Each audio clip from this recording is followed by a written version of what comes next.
Hi friends, எல்லோருக்கும் வணக்கம். எல்லோரும் எப்படி இருக்கீங்க? எல்லோரும் நல்லா இருப்பீங்கன்னு நினைக்கிறேன். இப்போ வந்து ஆடு மேய்ச்சிட்ருக்கேன். நிறைய பேர் வந்து நேற்று பெரியப்பா வீடியோ போட்டிருந்தனால என்னாச்சுக்கா நிறைய பேர் கமெண்டில் கேட்டிருந்தீங்க. நல்லா தான் இருந்தார். அதுக்கப்புறம் நான் சரி வீட்டுக்கு போகலாம், குழந்தைங்களாம் வந்துடுவாங்க, ஆடு மாடெல்லாம் இருக்குதுன்னு கிளம்பி வந்துட்டேன். நான் ஒரு 3 மணிக்கு பக்கமாக வீட்டுக்கு வந்திருப்பேன். வந்துட்டு ஆடெல்லாம் மேய்ச்சிட்டு வீட்டு வேலையெல்லாம் முடிச்சுட்டு கரெக்டாக வீட்டில் இருக்கும்போது ஒரு 7 மணிக்கு மேலே கால் வந்துச்சு. பெரியம்மா கால் பண்ணிட்டு அழுதாங்க. ரொம்ப முடியல, பேச்சு மூச்சே இல்லை, கை கால் அசைவே இல்லை, வான்னு சொல்லிட்டு கால் பண்ணாங்க. நான் என்ன பெரியம்மா இப்போ தானே வந்துட்டு வந்தேன், அதுக்குள்ளே இப்படி சொல்கிறையே அப்படின்னு சொல்லிட்டு அக்கம் பக்கத்துலேயும் சொன்னாங்க. சரி கிளம்பலாம் அப்படின்னு சொல்லிட்டு நினச்சிட்டு இருந்தேன். அதுக்கப்புறம் பக்கத்து வீட்டு அக்கா ஃபோன் பண்ணி, இல்லை அவர் காலையில் எப்படி இருந்தாரோ அதே மாதிரி தான் இருக்கார், என்ன சாப்பிடாமல் இருக்கார், மற்றபடி ஒன்றும் இல்லை, நீ சும்மா கிளம்பி வந்துட்டுருக்காத, குழந்தைகளும் இருக்கிறாங்க, ஸ்கூலுக்கு போகணும், ஆடு மாடும் இருக்குல்ல, ரொம்ப முடியலன்னு நாங்கள் சொல்லுவோம், பெரியம்மாக்கு ஒன்றுமே தெரியறதில்ல, பயத்தில் வந்து அப்படி சொல்லிகிட்டு இருக்கிறாங்க அப்படின்னு சொல்லி சொன்னாங்க. ஃப்ரெண்ட்ஸ், அதுக்குள்ளே வீடியோ எடுத்துகிட்டு இருக்கிற ஆடு வந்து கிளம்பி போயிட்டுருக்குதுங்க ஃப்ரெண்ட்ஸ். போய் இது காட்டில் ஊந்துருச்சுன்னா என்ன பண்ணுறதுன்னு வந்துட்டு அப்படின்னு சொல்லி கால் பண்ணாங்க. அப்படின்னு பக்கத்து வீட்டு அக்கா சொன்னாங்க. அப்படியே இருந்தாலும் நாங்கள் இருக்கிறோம்ல, உங்கள்கிட்ட சொல்லுவோம்ல, அப்படி ரொம்ப முடியலன்னு நாங்கள் சொல்கிறோம், நீ கவலைப்படாத, நல்லா தான் இருக்கார், என்ன எந்திரிச்சு கோர மாட்டேங்கிறாரு, பன்னு கொடுத்தோம் சாப்பிட்டாரு, பாலில் நனைச்சி கொடுத்தோம், பாலும் குடிச்சிட்டாரு அப்படின்னு சொல்லி சொன்னாங்க. அதுக்கப்புறம் தான் கொஞ்சம் திருப்தியாச்சு. அதுக்குள்ளேயும் எங்கள் மாமனாருக்கும் ஃபோன் பண்ணி சொல்லிட்டு வந்துடுங்க, எனக்கு பயமாக இருக்குது அப்படின்னு சொல்லிட்டு சரி போய் பார்த்துட்டு அப்புறம் மற்றவங்களுக்கெல்லாம் ஃபோன் பண்ணிடலாம் அப்படின்ட்டு இருந்தேன். எங்கள் அம்மாவும் கரெக்டாக வந்துட்டாங்க. சரி நாங்கள் கிளம்புறேன்னு சொல்லிட்டு இருக்கிறதுக்குள்ள அந்த அக்கா ஃபோன் பண்ணி, நாங்கள் பார்த்துக்குறோம், ஒன்றும் பிரச்சனை இல்லை, நீ எவ்வளோ டைம் இப்படியே வந்துட்டு அலைஞ்சிட்ருப்ப, ஆடு மாடும் பார்த்துட்டு குழந்தைகளையும் பார்த்துட்டு நாங்கள் இருக்கிறோம், நாங்கள் பார்த்துக்குறோம், அப்படியே ரொம்ப முடியலன்னு நாங்கள் சொல்கிறோம் அப்படின்னு சொல்லி சொன்னாங்க. இது பேசவே விடாது போலக்குதுங்க பாருங்க, இந்த திட்டு மேலேயே அங்கே வர பார்க்குது.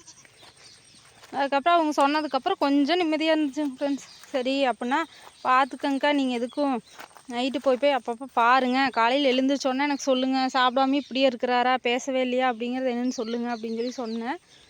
ஏன்னா எங்கள் பெரியப்பா இதுதான் ஃபஸ்ட்டு டைம் இப்படி இருக்கிறாரு அப்படிங்கிறது இல்லைங்க ஃப்ரெண்ட்ஸ், எல்லா டைமுமே இந்த மாதிரி தான் இருப்பார், அப்புறம் ரெடி ஆகிடுவார். அதனால் அந்த நம்பிக்கை எனக்கு இருந்துச்சு. அதே மாதிரி காலையில் ஃபோன் பண்ணி கேட்டால் அதெல்லாம் பால் வாங்கிட்டு வந்து ஹார்லிக்ஸ் போட்டு கொடுத்தா குடிச்சிட்டாரு, பன்னு சாப்பிட்டாரு, பிஸ்கட் சாப்பிட்டாரு, படுத்துட்ருக்கிறாரு. ஆனால் எழுந்திரிச்சு தான் உட்காரல, முடியலைங்கிறாரு அப்படின்னு சொல்லி சொன்னாங்க பெரியம்மா. நல்லா இருக்கிறாரு, நான் பார்த்துக்கிறேன் அப்படின்னு சொல்லி சொன்னாங்க. அவர் ஹாஸ்பிட்டல் கூட்டிகிட்டு போக சொல்கிறீங்க ஆம்புலன்ஸ் வச்சு, நான் ஏற்கனவே கூட்டிகிட்டு போயிருக்கிறேங்க. அவர் கொஞ்சம் ஓரளவுக்கு நடக்கும்போதே கூட்டிகிட்டு போனப்பவே, இங்கே எதுக்கு கூட்டிகிட்டு வரீங்க, ரொம்ப வயசாகிடுச்சு, அவருக்கு என்ன ட்ரீட்மெண்ட் நாங்கள் எடுக்கிறது, இப்போது உடம்புல ஏதாவது வியாதியா, இல்லை சாப்பிட்டது செரிமானம் ஆகலையா, இல்லை சாப்பிட முடியாமல் இருக்கிறாரா, இல்லை மயக்கம் வருதா, அந்த மாதிரி ஏதாவது இருந்தால் சொல்லுங்கள், இது வயது முதிர்வு, ஒன்றும் பண்ண முடியாது, நடக்க முடியாமல் அது இயற்கையாகவே ஆகிறதுக்கெல்லாம் ஒன்றும் பண்ண முடியாதுங்கிற மாதிரி சொன்னாங்க. நாங்களும் ஏற்கனவே ஹாஸ்பிட்டலெல்லாம் வச்சு பார்த்துருக்குறோங்க ஃப்ரெண்ட்ஸ். சேனல் ஆரம்பிக்கிறதுக்கு முன்னாடியே ரொம்ப முடியாமலாம் இருந்து ஹாஸ்பிட்டல் அட்மிட் பண்ணி பார்த்து எல்லாமே பண்ணியிருக்கிறோம். இப்போ ரொம்ப வயசாகிடுச்சுங்க அவருக்குமே. ஹாஸ்பிட்டல் கூட்டிகிட்டு போனாலும் அவருக்கு பிரச்சனை தான்.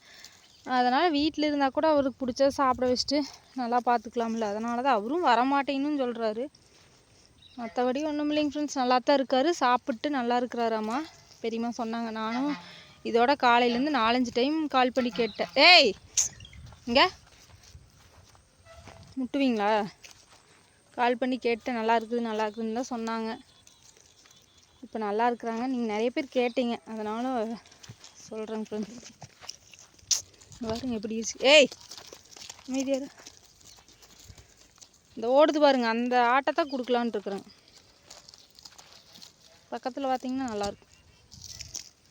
இதனோட குட்டி, அது இவளோட குட்டி, அங்கே நிற்கிறவளோட குட்டி தான் இவளோட குட்டி தான் அவ. எப்படி பார்த்தீங்களா, அவளை தான் நாங்கள் வந்து கொடுக்க போகிறோம். தூரத்துலேருந்து பார்த்தா சின்ன ஆடு மாதிரி தான், பக்கத்தில் பார்த்தீங்கன்னா நல்லா இருக்கும் ஆடு. இவளும் நல்லாயிருக்கும் இருப்பா, அவளும் நல்லாயிருக்கும். அவங்க தான் கொஞ்சம் வயசாகிட்டாங்க மேடம். மற்றபடி இந்த 2 ஆடு சின்ன ஆடு தான், இதை விடவே அது ரொம்ப சின்னது. அப்புறம் இந்த குட்டிகளை தான் கொடுக்கலான்ட்டு இருக்கிறோம். இந்த 2 குட்டியும் தான் கொஞ்சம் சின்னதாக இருக்குங்க ஃப்ரெண்ட்ஸ். மற்றபடி அந்த குட்டிக்கெல்லாம் ஓரளவுக்கு நல்லா பெருசாகவே இருக்கும். பக்கத்தில் பார்த்தீங்கன்னா தெரியும், இப்போ தெரியாது. கருப்புன்னு கேட்டிங்கல்ல, வருங்க.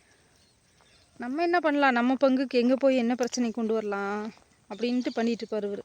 ஏய் இங்கே வா கருப்பாக்குட்டி, கருப்பாக்குட்டி, காதையை கேட்காத மாதிரி போயிட்டு இருக்கிறதுங்க ஃப்ரெண்ட்ஸ். ஒரு மதிக்கிறதே இல்லை, நீ வரைய இல்லையா, இங்கே பாரு கருப்பா, சரி நான் போயிட்டு வரேன் அப்படின்னு சொல்லிட்டு நம்ம மாட்டை கட்டிட்டு போனோம்னு வச்சுக்கோங்க, பின்னாடியே ஓடி வரும். ஒரு சில டைம் பார்த்துட்டு ஜட் வேகத்தில் ஓடி வருவார். ஓ கிளம்பிட்டாங்களா அப்படின்ட்டு. ஓகேங்க ஃப்ரெண்ட்ஸ், ஆடு மீக்கிறேன். ஃப்ரெண்ட்ஸ் இன்றைக்கி பார்த்தீங்கன்னா புதுசாக ஒரு இடத்துல கொண்டு வந்து மாட்டை கட்டி வச்சுருக்கிறேன்.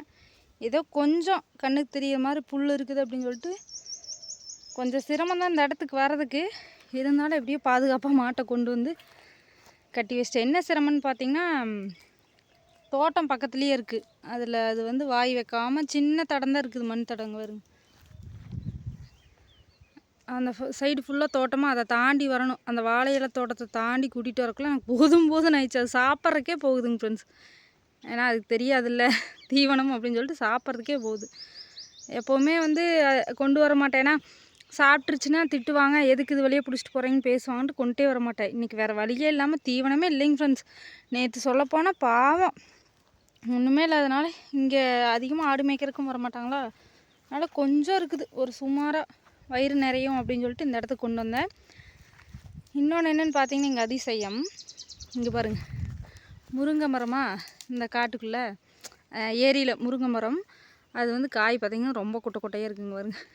இது பார்த்துருப்பீங்க ஆல்ரெடி.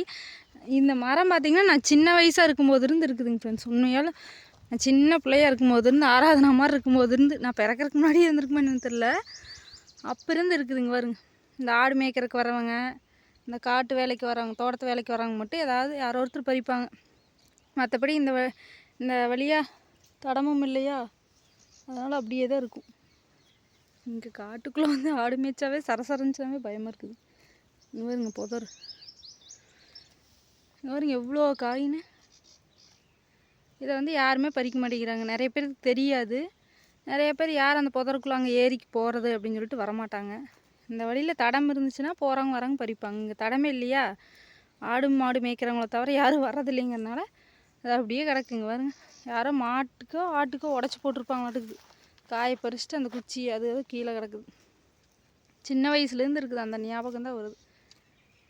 இன்னொரு அதிசயத்தை கட்டுங்களா, தெரியுமா தெரியாதுல்ல. இங்கே பாருங்க, இந்த மரம் வந்து மருதாணி மரம்.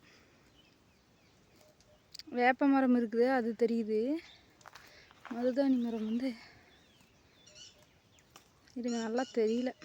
அந்த சைடு போய் நான் காட்டுறேன். மருதாணி மரம் இருக்குது.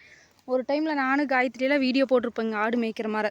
அப்போ குட்டி குட்டியாக நிறைய மருதாணி செடி இருக்குது அப்படின்னு சொல்லிட்டு நான் ஷார்ட்ஸு கூட போட்டிருப்பேன்.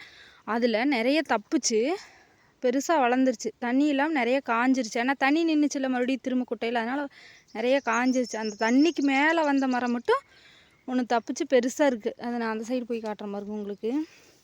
பனை மரம், முருங்கை மரம், இலந்த மரம், மந்தள மருதாணி மரம், வேப்ப மரம் எல்லாமே இருக்குது. ஓகே, நம்ம போய் ஆட்டை பிடிச்சிட்டு வரேங்க ஃப்ரெண்ட்ஸ். இப்போ தான் மாட்டை கொண்டு வந்து கட்டினேன், ஆட்டை பிடிச்சிட்டு வரேன்.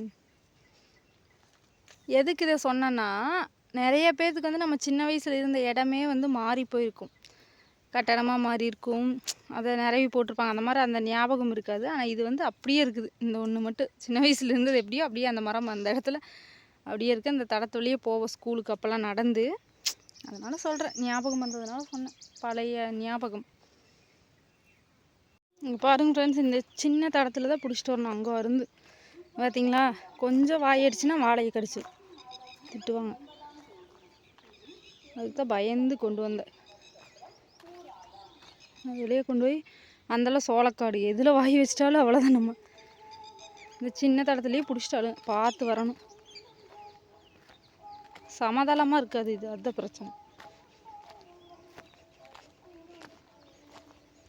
நீங்கள் பார்த்துருப்பீங்களே ஏற்கனவே. பாருங்க இந்த இடம் எப்படி தெரியுது. ஓகே, ரொம்ப லேட் ஆகிடுச்சு, நான் ஆடு பிடிக்க கிளம்புகிறேன். பார்த்தீங்களா,